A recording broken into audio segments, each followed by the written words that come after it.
Next, we have Amazon. Amazon is always in hot waters. We just discussed before. The good, the bad, and ugly with their antitrust issue with the United States government. And now, they remove a particular, I won't say known brand, but it's a lesser brand of sorts.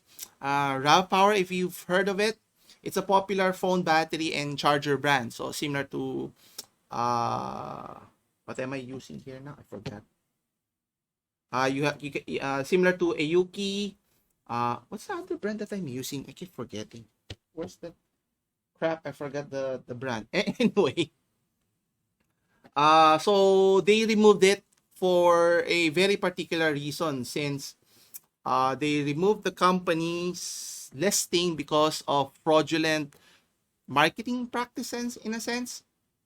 So they're doing their job. Good job for them, or not necessarily. Anyway, so let's take a closer look.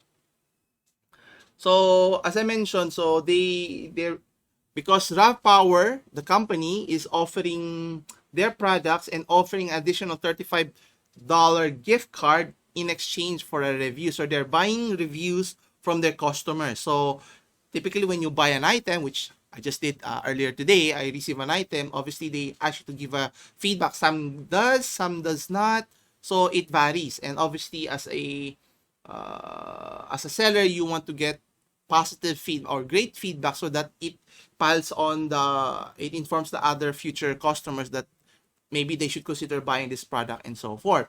And in their case, they're doing, let's say, gray marketing strategy in terms of coaxing their customers to give a positive review. Now, when Amazon found out, which is a violation of their company policy, which automatically bans the company here. Now, is it the company's fault here? RavPower, I'm sure other companies are doing this. This is just the case that they're more known compared to others. I'm sure there are unknown products that are being, are doing the same practices here, which we'll dive into a little bit later on. So all of a sudden, their product listings have disappeared. So if you were to go to their product listings in the website or in Amazon storefront, you cannot find it anymore. So, but what's interesting here, obviously the company, the RavPower, has their own separate online store. So maybe they're not so reliant, so they're willing to risk it. But obviously, if you have a smaller company, reliant on the Amazon's platform, then it's kind of risky. Now, the interesting here, is it the fault of RavPower for doing this business practices, or is it the fault of Amazon here for allowing such practices to proliferate in the first place? Now, according to the article, the issue of fake reviews, inflated, paid, and other forms of scammy reviews is rampant in their platform. So it's not the first time we've heard of these issues. There have been reviewers caught or even banned for promoting products because in exchange of fees, right? So there's a conflict of interest in a sense, right? So you cannot give an unbiased review if you're being paid by the company you're trying to review. Anyway, so according to Amazon, they're doing their part. So it seems. And what's interesting here is they're actively trying to clamp down on this kind of fraud. If they're really actively trying to clamp, then they have the capability, they have the resources. They're a billion-dollar company. And according to the company, they're saying they have stopped more than 200 million suspected fake reviews before they were before they were seen by the customers. So that's how bad the situation is. The fact that 200 million suspected fake reviews are in existence, right? That's the one that they didn't caught. How about the others that they were not able to see? So this is where they able to stop the fake reviews. That's how much more in their actual platform. And how come they're not able to stop those practices? And the fact that they're asking help, which is on a related article, they're asking they're wanting help with dealing with user review abuse.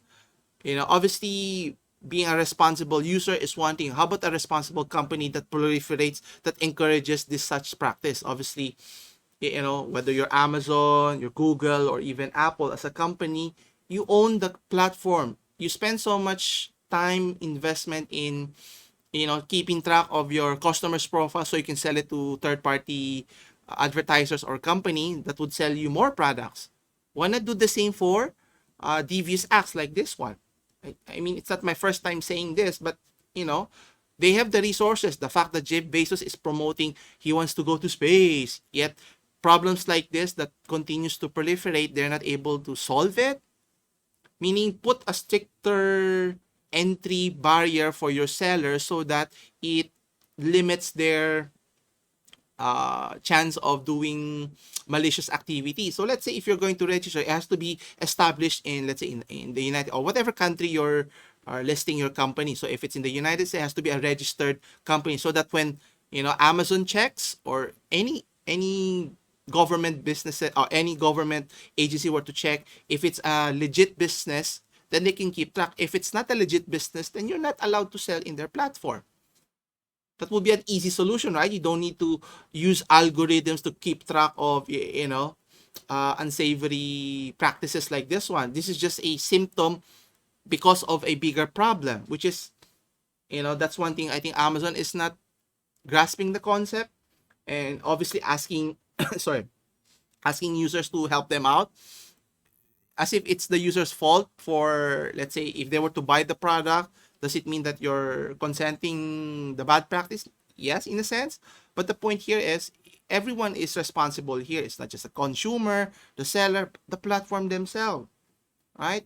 And what's interesting here, on a related article here at arstechnica.com, Amazon is now using their PR by stating that they're blaming social media companies for sales of fake Amazon reviews. So, meaning, let's say you're selling a product, you get someone to endorse it through social, whether in Instagram, Facebook, TikTok, whatever, and then they'll give you a link, right? So to buy the item, you go to Amazon link and so forth. They get a commission of sorts. Is it their fault? Obviously you have to be more responsible, but the point is you made it so accessible for fraudulent companies to sell in your platform. Don't blame others for doing it.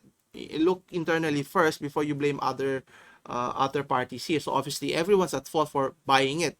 Just like when you say, if the company is producing a sweatshop which is let's say made by underage children and they're not paid and they're underpaid and so forth, so that's abuse, right? If you knew they're doing that, would you buy their product?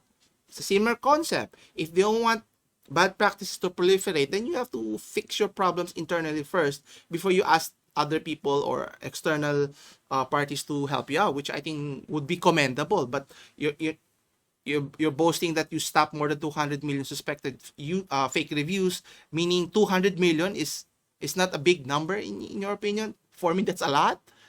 Meaning, maybe 1,000, tens, hundreds, thousands is considered a lot, but 200 fake reviews, meaning, it goes more beyond the problem here in terms of it's not a root cause, it's a symptom to a bigger problem that you're dealing with here.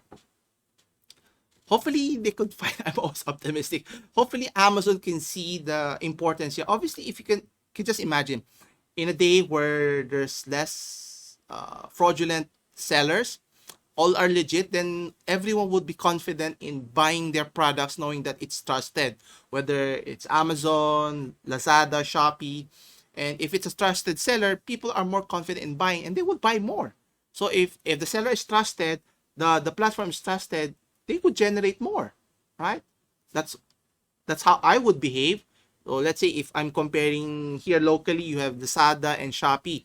I tend to favor Shopee more because it's more reliable compared to Lazada. I have bad experiences in Lazada compared to Shopee.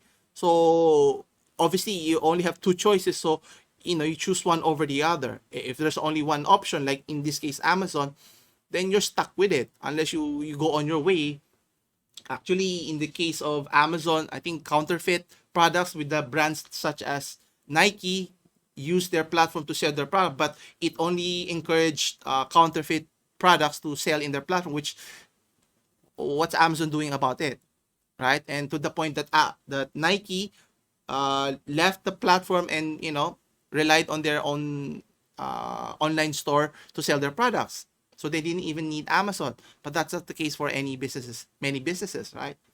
So we'll see how it pans out.